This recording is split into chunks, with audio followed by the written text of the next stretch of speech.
Olá pessoal, tudo bem? Eu sou o pastor Giovanni, estou no segundo vídeo sobre a posição pós-tribulacionista. E nós estávamos no vídeo anterior, terminamos falando sobre os argumentos que nos levam a rechaçar a posição pós-tribulacionista. Nós já falamos sobre a questão do posicionamento deles com relação à promessa da tribulação, falamos um pouquinho sobre o argumento que eles têm contra a iminência e também falamos um pouquinho sobre o argumento que eles têm histórico. Todos eles argumentos essenciais da posição pós-tribulacionista e que nós estamos combatendo, trazendo argumentos do porquê nós não acreditamos nessa posição, mas é importante todo estudioso das profecias, da escatologia, saber como é que funciona os outros posicionamentos escatológicos, teológicos com relação a isso. E agora nós vamos falar sobre o argumento que eles têm do cumprimento histórico de Daniel 9, 24 a 27. Até porque eles misturam Israel com a igreja, como se fosse a mesma coisa. Um quarto argumento, e grande argumento, dos pós-tribulacionistas é o cumprimento histórico da profecia de Daniel. Você pode conferir Daniel 9, 24 a 27. Sustentam eles, os pós-tribulacionistas, que a profecia, particularmente de Daniel 9, 24 a 27, foi já cumprida na sua totalidade. Vamos ler aqui só para você saber do que nós estamos falando. Daniel, capítulo 9, você pode encontrar aí na sua palavra, 9, 24. Nós vamos encontrar aqui, Daniel 9, 24. Olha o que diz as Sagradas Escrituras nesse trecho, só para a gente saber do que nós estamos falando. 70 semanas estão determinadas sobre o teu povo, aqui Israel, e sobre a tua cidade santa, aqui Jerusalém, para cessar a transgressão e para dar fim aos pecados, para expiar a iniquidade e trazer a justiça eterna, selar a visão e a profecia e para ungir o Santíssimo. Sabe e entende, desde a saída da ordem para restaurar e para edificar a Jerusalém, até ao Messias, o príncipe, haverá 7 semanas e 62 semanas, as ruas e o muro se reedificarão, mas em tempos angustiosos. E depois das 62 semanas será cortado o Messias, mas não para si mesmo, e o povo do príncipe que há de vir destruirá a cidade e o santuário, e o seu fim será com uma inundação, e até ao fim haverá guerra. Então, determinadas as assolações, e ele firmará aliança com muitos por uma semana, e na metade da semana fará cessar o sacrifício e a oblação. E sobre a asa das abominações virá o assolador, e isso até a consumação, e o que está determinado será derramado sobre o assolador. Então, aqui é esse argumento que eles trazem, os pós-tribulacionistas, do cumprimento histórico de Daniel 9, 24 a 27. Então, sustentam os pós-tribulacionistas que a profecia, essa que nós acabamos de ler, de Daniel 9, 24 a 27, particularmente, já foi cumprida, segundo eles, na sua totalidade. Rose, um dos teóricos desse posicionamento pós-tribulacionista, descreve o seguinte: toda a evidência do Novo Testamento e da experiência cristã concorda com os maiores mestres da igreja de que a 70ª semana da profecia de Daniel foi totalmente cumprida há mais de 1900 anos. Isso não deixa nenhuma 70ª semana futura, segundo eles, a ser cumprida na grande tribulação depois do arrebatamento. Ou seja, Rose, um teórico desse posicionamento pós-tribulacionista, defende a ideia de que não há intervalo entre a 69ª e a 70ª semana de Daniel. E ele diz o seguinte: se existem espaços ou intermissões, a profecia seria vaga, seria ilusória, seria enganosa. As 62 semanas, imediatamente ligadas às 7 semanas, combinando-se para formar 69 semanas, chegaram até o Messias, além do seu nascimento, mas não até a sua entrada triunfal, apenas até a sua consagração pública. Não existia espaço entre a 69ª e a 70ª semana, dizem eles. Há uma semana das 70 semanas proféticas começou com João Batista, na sua primeira pregação pública sobre o reino de Deus. começou a dispensação do Evangelho. Esses 7 anos, adicionados aos 483 anos, somam 490 anos, de modo que o todo da profecia, desde os tempos e acontecimentos correspondentes, foi cumprido ao pé da letra. Então ele sustenta, ainda que João começou o seu ministério com a chegada da 70ª semana, e Cristo foi batizado, tentado e começou a pregar meses depois. A primeira metade da semana foi usada para pregar o evangelho do reino. O meio da semana foi alcançado na Páscoa. A Páscoa ocorreu exatamente no meio da 70ª semana, ou 486 anos e meio depois do mandamento para restaurar e construir Jerusalém. Então, terminando aqui as palavras, de Rose, falando aqui para vocês os argumentos que nós vamos trazer agora, que Cristo, de acordo com essa teoria desse posicionamento pós-tribulacionista, segundo eles, é aquele que confirma a aliança, e no período do seu ministério, as 6 grandes promessas de Daniel já foram cumpridas. E qual é a nossa resposta pré-tribulacionista com relação a isso? Em resposta a essa interpretação, podemos notar que as 6 grandes áreas da promessa de Daniel 9:24 estão relacionadas ao povo e à cidade santa de Daniel, ou seja, a nação de Israel. As promessas são as consequências lógicas das alianças de Deus com essa nação. Israel, como nação, não pode estar cumprido agora essas promessas. Desse modo, devemos concluir que essas 6 áreas aguardam um cumprimento futuro. Quando? No milênio, quando Jesus vier restaurar a aliança davídica, palestínica e abraâmica. No milênio de Cristo sobre a terra. Segundo argumento que nós trazemos em resposta a isso que eles alegam.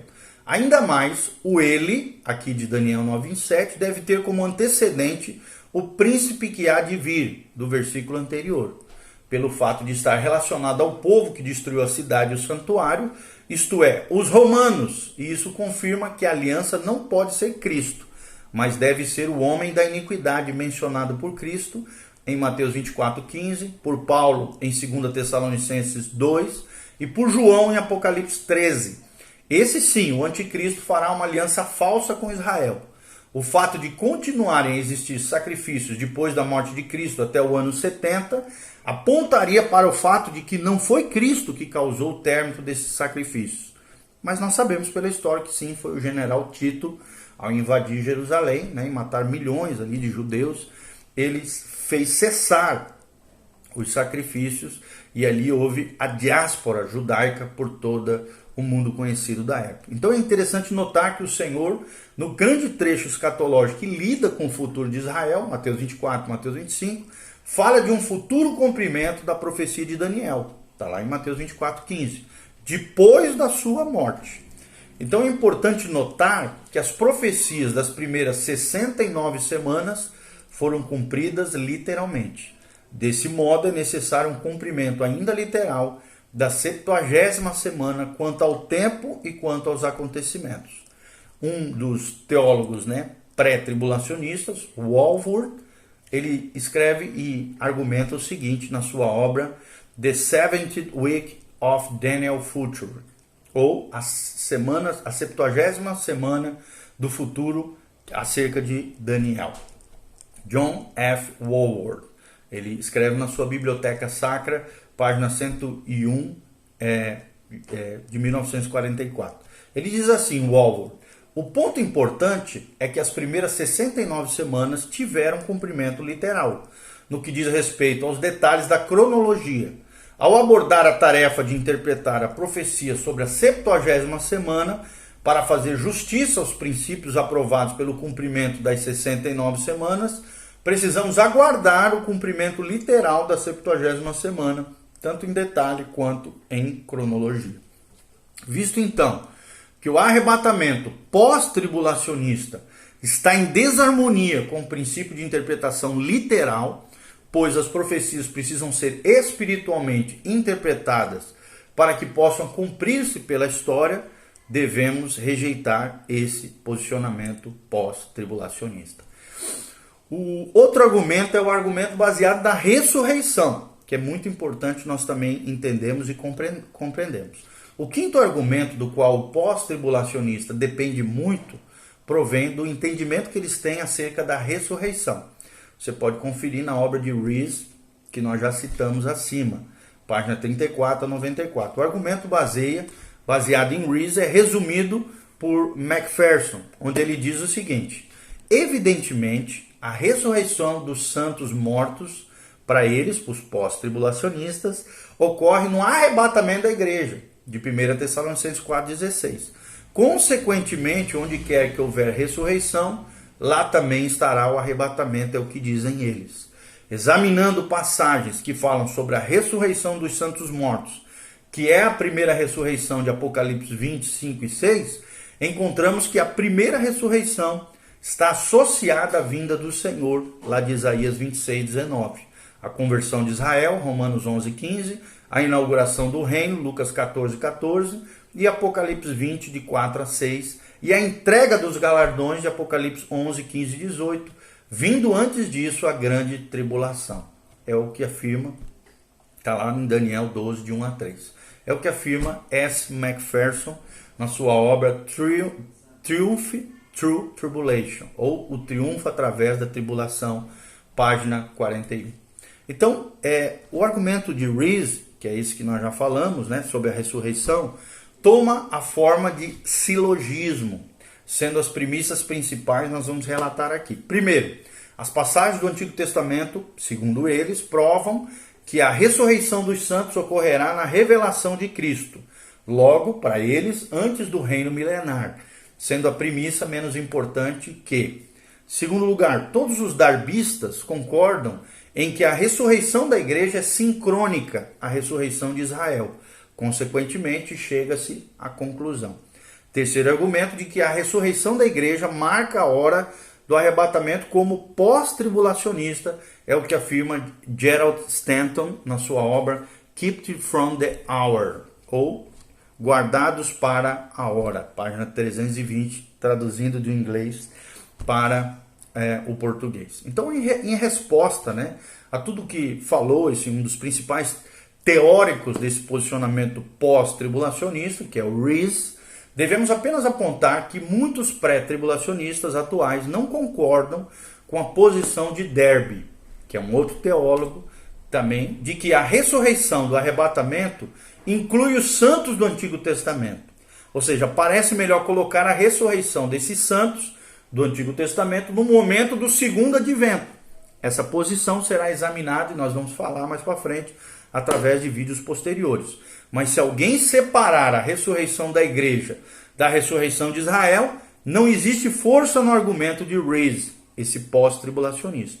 E o silogismo correto de Stanton esclarece isto. Primeiro, os santos do Antigo Testamento são ressuscitados depois da tribulação, quando Deus está tratando com Israel. Derby diz que a ressurreição de Israel e da igreja ocorre antes da tribulação. Logo, Derby estava errado com respeito ao momento da ressurreição de Israel. Então parece estranho que Rees, esse pós-tribulacionista, que tão frequentemente sustenta que Derby está errado, insista que ele é infalível nesse aspecto sobre a relação entre a ressurreição de Israel e da igreja. E coloca tudo junto como se fosse a mesma coisa. Outra linha de argumento seguida por Rees é insistir em que todo o plano da ressurreição ocorre em um dia apenas. Isso é feito com base em João 5, 28 a 29 e João 11, 24. Ele argumenta o seguinte, né, Rees citando aqui: conseguimos localizar com relativa exatidão a hora dessa ressurreição. Ela deve ocorrer no dia do Senhor, quando o anticristo for destruído, Israel for convertido e a era messiânica for introduzida pela vinda do Senhor.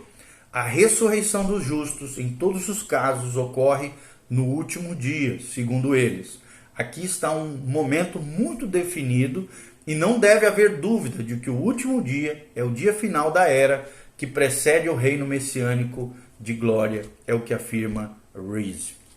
Então, qual é a nossa resposta pré-tribulacionista com relação a essas afirmações dos pós-tribulacionistas, principalmente Rees, um dos grandes teóricos pós-tribulacionistas. Em resposta a essa alegação, é suficiente destacar que o termo dia do Senhor ou aquele dia não se aplica a um período de 24 horas, mas ao todo do plano de acontecimentos, incluindo o período de tribulação, o segundo advento e toda a era milenar.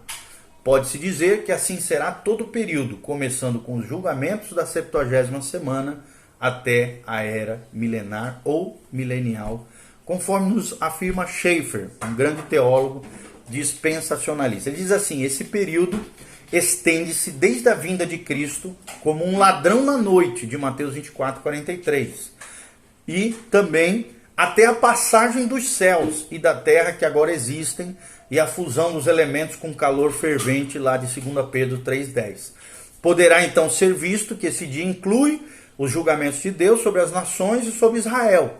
E esses julgamentos ocorrerão no retorno de Cristo. Isso inclui o retorno de Cristo e o reino de 1000 anos que se segue.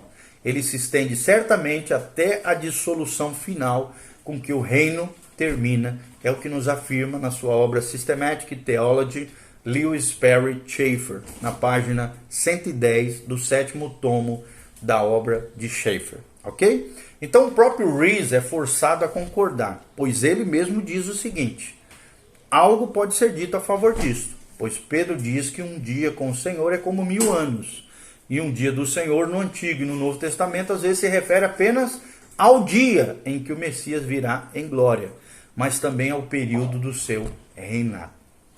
Assim, agora aqui nossos argumentos, é errado concluir que aquele dia, ou o último dia, são expressões bíblicas, precisa ensinar que todos os santos ressuscitarão no mesmo momento, o que é um erro. Devemos observar também que todos os trechos dos evangelhos usados por Rees, João 6, Lucas 20, Mateus 13, Lucas 14, são aplicados ao plano de Deus para Israel, não para a igreja. Se for demonstrado, então, que a ressurreição ocorre no segundo advento, ela não prova o arrebatamento pós-tribulacionista, a não ser que a igreja seja ressuscitada na mesma hora. E essa premissa,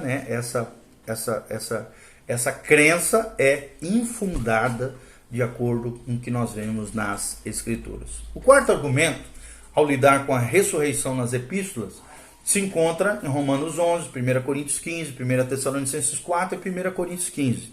Rees, esse teórico pós-tribulacionista, trata do momento da ressurreição de 1 Coríntios 15, 54, quando a Bíblia diz: e quando este corpo corruptível se revestir da incorruptibilidade, aquilo que é mortal se revestir da imortalidade, então se cumprirá a palavra que está escrita: tragada foi a morte pela vitória. E o seu argumento é: a ressurreição e transfiguração dos mortos na fé será em cumprimento a uma profecia do Antigo Testamento. É o que diz Rees. Isso ocorre em Isaías 25:8, quando a Bíblia menciona a ressurreição dos santos e a vitória sobre a morte. Sincroniza-se com a inauguração do reino teocrático, a vinda de Jeová e a conversão dos israelitas que estiverem vivos. É o que fala Rees na página 63 da sua obra. Então, em resposta a essa alegação, frisaríamos o seguinte: que Paulo não está citando a passagem de Isaías para estabelecer o momento da ressurreição. A instituição da era milenar ou do milênio de Cristo na Terra necessitaria da abolição da morte para aqueles que nela entrarão. Israel experimentará a ressurreição quando instaurado o milênio sobre a Terra. Mas a igreja já terá sido ressuscitada antes, no início da tribulação. O erro de Rees é supor que todos os mortos justos serão ressuscitados ao mesmo tempo. Então, a respeito da ressurreição mencionada em Apocalipse 20, de 4 a 6, Rees sustenta que, como ela é chamada primeira ressurreição, tem de necessariamente ser a primeira em número. Ele escreve o seguinte: nenhuma palavra é dita por João sobre tal ressurreição, aqui Rees citando, em todo o Apocalipse. Nada pode ser encontrado a respeito de uma ressurreição anterior, seja aqui, seja em qualquer outra parte da palavra de Deus. Se tal ressurreição anterior fosse conhecida por João, como a teoria pré-tribulacionista pressupõe, Então, como é concebível que ele chamasse essa ressurreição primeira? É a pergunta que eles fazem. Mas o fato de ele ter escrito primeira ressurreição será para eles, né, os pós-tribulacionistas, a prova para todos os leitores imparciais de que ele não conhecia nenhuma anterior. Qual é a nossa resposta com relação a isso? Observamos aqui que Rees emprega um argumento de silêncio. Mal se poderia esperar que João mencionasse a ressurreição dos mortos em Cristo, que tinha acontecido anteriormente em relação aos acontecimentos no final do período tribulacional, relacionados apenas aos santos da tribulação. Um fato essencial que Rees parece ter negligenciado em toda discussão sobre a ressurreição é o ensinamento de 1 Coríntios 15, 23. Cada um por sua própria ordem. Ou seja, a primeira ressurreição é composta de grupos diferentes, os santos da igreja. E do Antigo Testamento e da tribulação virão depois. Apesar de esses grupos serem ressuscitados em momentos diferentes, para nós, pré-tribulacionistas, são parte do plano da primeira ressurreição e são ordens nesse plano. Consequentemente, a ressurreição dos santos da tribulação, no momento do segundo advento, Apocalipse 20, de 4 a 6, você pode ler isso, não prova que todos os que ressuscitam para a vida são levantados nesse momento. Toda essa doutrina da ressurreição será examinada mais tarde em outros vídeos posteriores que nós vamos postar. Mas foi dado o suficiente para mostrar que a doutrina da ressurreição não apoia o pós-tribulacionismo. Ok? E o último argumento ele está baseado na parábola do trigo e no joio. Ou seja, um sexto argumento usado pelos pós-tribulacionistas baseiam-se na parábola do trigo e do joio de Mateus 13. Rees, né, no teórico pós-tribulacionista, expõe o que ele acredita ser a interpretação pré-tribulacionista desta parábola. Citando Kelly, ele esboça a posição da seguinte maneira: a expressão a hora da colheita implica certo período ocupado com vários processos de agrupamento. No começo desse período, os anjos são mandados de maneira puramente providencial, imediatamente antes da vinda do Senhor, para a igreja, de alguma maneira misteriosa, secreta e providencial. Os anjos agrupam os meramente professos em montes preparados para o julgamento, mas nenhum julgamento é realmente feito. Ou seja, para eles, o Senhor então vem para a verdadeira igreja, simbolizada pelo trigo, e agrupa para si. Os meros professos, contudo, que tinham sido agrupados pelos anjos, permanecem no mundo por vários anos, até que o Senhor venha para julgar. Então, Rees, esse teórico pós-tribulacionista, faz com que a interpretação pré-tribulacionista diga que os anjos agrupam o joio no final dos tempos antes do arrebatamento, mas só transladarão ou serão arrebatados à igreja, representada pelo trigo do campo, deixando o joio confinado para o julgamento no seu lugar no seu segundo advento, ou no segunda vinda de Cristo. Rees observa que essa explicação parece violar as palavras do Senhor: deixai-os crescer juntos até a colheita, Mateus 13:30, e no tempo da colheita direi aos ceifeiros: ajuntai primeiro o joio, atai-os em feixes para ser queimado, mas o trigo recolhei-o no meu celeiro. Ou seja, para Rees, pós-tribulacionista, tem uma reclamação justificável contra essa interpretação. E agora, devemos ter em mente que o propósito de Mateus 13, nós falando aqui, não é divulgar a história da igreja, mas a história do reino na sua forma misteriosa, como nós já mencionamos em vídeos anteriores. O período não é o da igreja, de Pentecostes ao arrebatamento, mas toda a era, desde a rejeição de Cristo até a sua futura aceitação. Logo, parece ter havido um erro no qual muitos escritores caíram ao dizer que o trigo da parábola representa a igreja que será arrebatada. Se tal fosse o caso, a posição do arrebatamento pós-tribulacionista parece encaixar-se mais coerentemente com a interpretação normal e literal da parábola. Contudo, o Senhor está mostrando que nessa era haverá a semeadura da boa semente, ou seja, a parábola do semeador, e também uma semeadura da má semente, a parábola do joio. E essa condição continuará através dos séculos. No final dos tempos haverá separação dos que foram filhos do reino em relação aos que foram filhos do maligno, visto que o arrebatamento não está sendo tratado na parábola. Não pode também ser usado para apoiar o arrebatamento pós-tribulacionista. O período tribulacional termina com o julgamento de todos os inimigos do rei. Assim, todos os descrentes são retirados. Após esse julgamento é instituído o reino milenial, o qual todos os justos são levados. E isso é perfeitamente coerente com o ensinamento da parábola. Então, das considerações apresentadas anteriormente a respeito dos argumentos pós-tribulacionistas, podemos observar que estão longe de ser quase irrefutáveis. Apesar de muitos argumentos parecerem sérios, podem ser refutados mediante a interpretação coerente do texto das Sagradas Escrituras. Ok?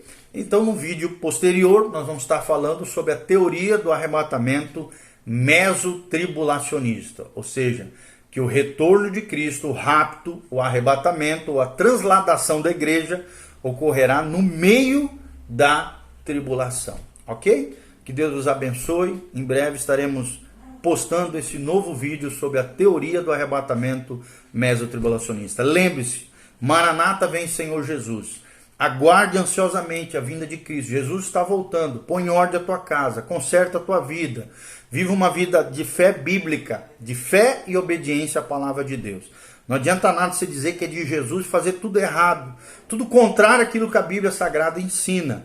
Santifique-se, consagre-se. Jesus está voltando. O final da era da igreja está chegando. O arrebatamento da igreja está aí. A qualquer momento pode acontecer. É a teoria da iminência, retorno de Cristo, da qual nós cremos. Então, Maranata vem Senhor Jesus, prepara-te para encontrares com teu Deus, é o que diz o profeta, e é a maneira como nós devemos viver. Um abraço, dá um clique no link das nossas redes sociais que está abaixo desse vídeo. Se você quiser ofertar na nossa vida também, semear, seja abençoado, que a graça e a paz de Jesus venha sobre você, sobre a tua casa, sobre a tua família. Venha a bênção, a graça, a glória e a unção do Senhor. Em nome de Jesus, Deus te proteja, te guarde, te livre de todo mal. Amém e amém.